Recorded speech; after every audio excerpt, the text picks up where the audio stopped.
In today's video, we're going to be discussing how to correctly pipe up your plate heat exchanger. As you can see here, we have 4 ports labeled F1, 2, 3 and 4. The important thing to remember is that you want your flows going opposite. So if you have fluid 1 coming in at F1 and out at F4, fluid 2 has to come in at F3 and come out at F2. Having this opposite flow will ensure your heat exchanger is working correctly. It is also important to remember which ports connect to which.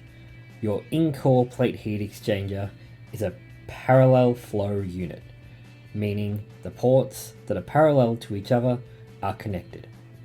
F1 and F4 are connected, F2 and F3 are connected. You can find this information on your provided datasheet from in-core. It will tell you what ports are connected to what fluid. With our brazed units, you will find a similar thing.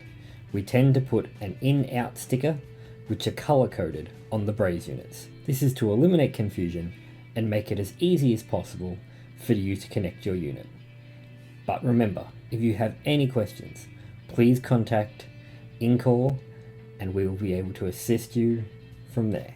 Thanks for watching. We hope this guide has been informative and helpful. And for more information or to schedule an inspection, please contact us via our website www.incore.com.au or give us a call at 03 9800 4118.